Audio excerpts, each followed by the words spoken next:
আয় বৃদ্ধি, ব্যয় কাটছাঁট, তাতে সঞ্চয় 1,25,00,000 টাকা। গতবারের থেকে যা অনেকটাই বেশি।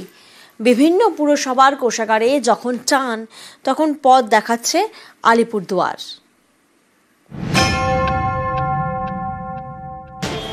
অনেক পুরসভার কোষাগারে টানাটানি, কিন্তু আলিপুরদুয়ারে একেবারে অন্য ছবি। গত আর্থিক বছরে এই পুরসভা সঞ্চয় করতে পেরেছিল 20 লক্ষ টাকা, এবার সেটাই 1 লাফে বেড়ে 1,25,00,000। কিভাবে এটা হলো?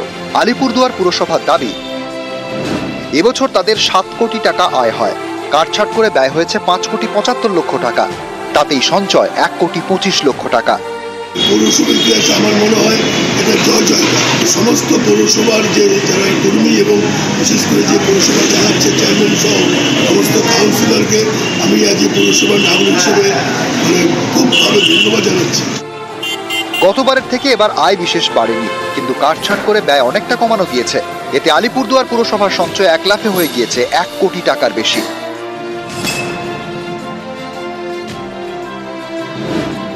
কাটছাট করা হয়েছে গাড়ির তেলের খরচে, বিদ্যুতের অপচয় বন্ধ করা হয়েছে, কমানো হয়েছে পুরসভার অনুষ্ঠানের টিফিন খরচ, পুরসভার বিভিন্ন অনুষ্ঠান করার খরচও কাটছাট করা হয়েছে। এছাড়া অফিস চালানোর খরচও কমানো হয়েছে।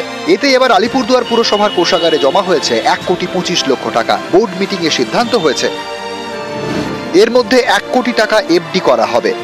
এফডি থেকে যা সুদ মিলবে তা এলাকার কাজে খরচ করা হবে। বাকি 25 লক্ষ টাকা জমা করা হবে পুরকর্মীদের পেনশন ফান্ডে। ডিসিশন নিয়েছি যে আমরা 1 কোটি টাকা ফিক্সড ডিপোজিটে রাখবো। সেখান থেকে যেই টাকা আয় হবে সেই আয়ের টাকা দিয়ে আমরা পৌরসভার মানুষের ডেভেলপমেন্টের জন্য কাজ করব। পেনশন হোল্ডার যারা আছেন তার জন্য আমরা 25 লক্ষ টাকা ওনাদের ফান্ডেও রাখবো। সাধুবাদ জানাচ্ছি এই প্রসেসকে। এইভাবে চললে পেনশনার্স এবং ফ্যামিলি পেনশনার্স অ্যাসোসিয়েশনের যে যারা আছে তাদের পরিবারগুলো ভবিষ্যতে সুরক্ষিত থাকবে। আলিপুরদুয়ার থেকে রাজকুমার কর্মকার, নিউজ 18 বাংলা। বসন্তে ক্যাম্পাস জুড়ে লাবণ্য। সরস্বতী পুজোর পরের দিন প্রথা মেনে বর্ধমান বিশ্ববিদ্যালয়ে তত্ত্ব দেওয়া নেওয়ার পালা। ছাত্রছাত্রীরা একে অপরের হস্টেলে। গোলাপবাগে বসন্ত গোলাপে ফোটে।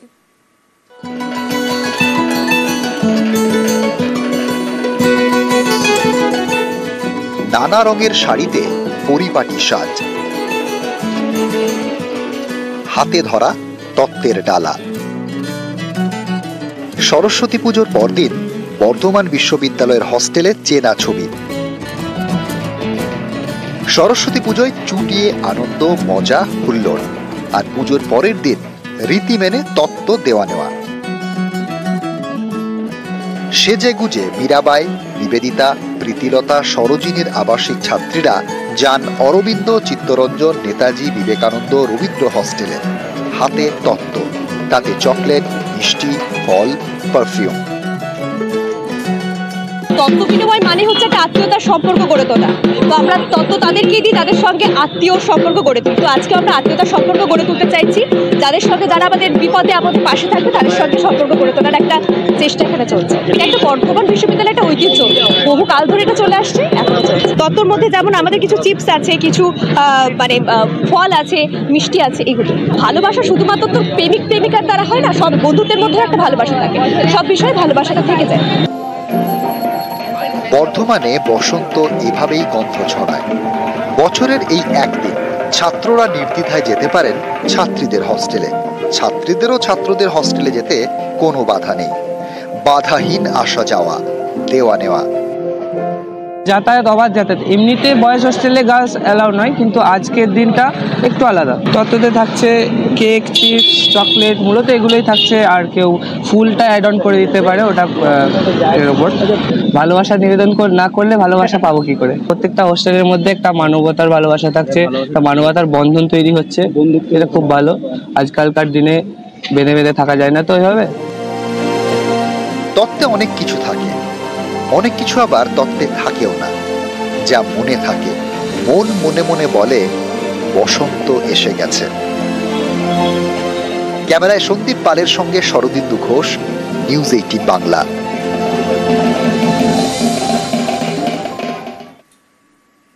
সাপে কামড়ালে অ্যান্টিভেনাম। তেলেঙ্গানায় তৈরি অ্যান্টিভেনাম অনেক সময়েই কাজ করছে না পশ্চিমবঙ্গে।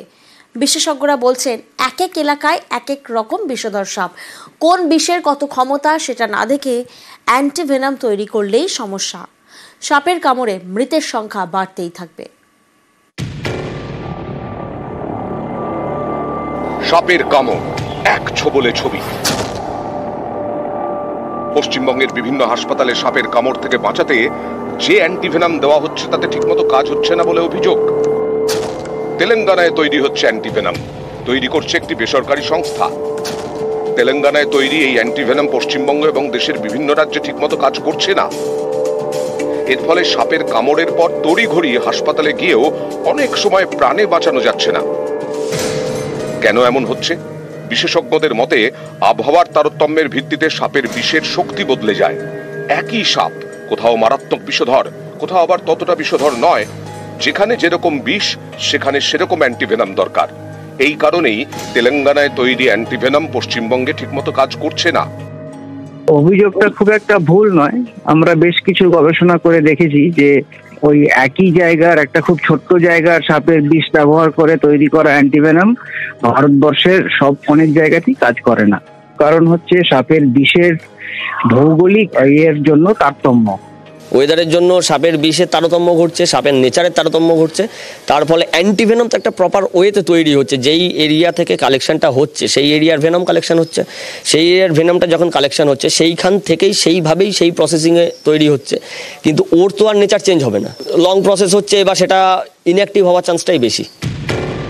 সাপের বিষ থেকেই তৈরি হয় অ্যান্টিভেনাম। বিভিন্ন জায়গা থেকে সাপের বিষ সংগ্রহ করে গবেষণা করা হয়।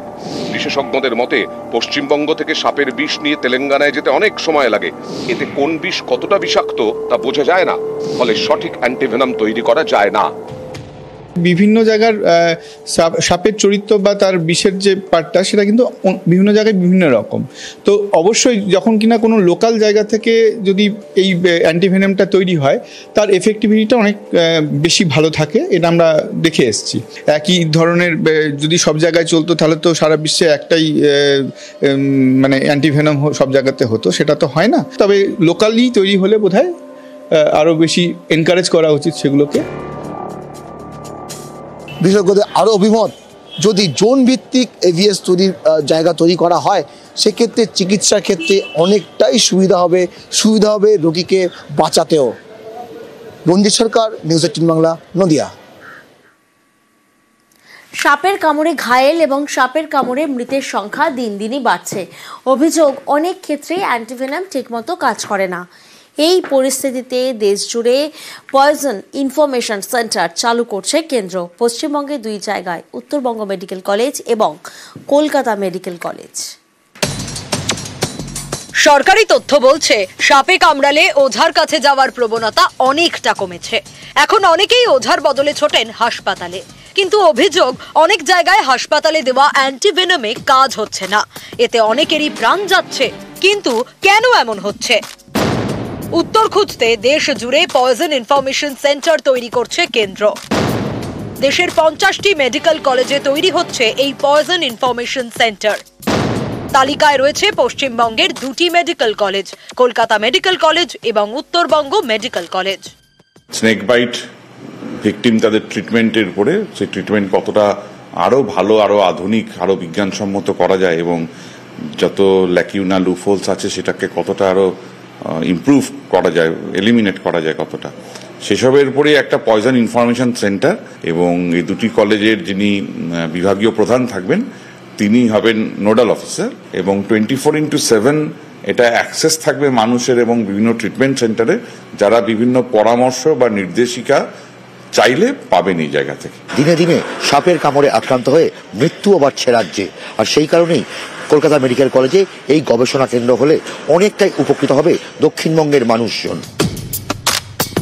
ভারতের বিভিন্ন জায়গায় বিভিন্ন ধরনের সাপ, কোথাও মারাত্মক বিষধর, কোথাও হয়তো কম বিষাক্ত।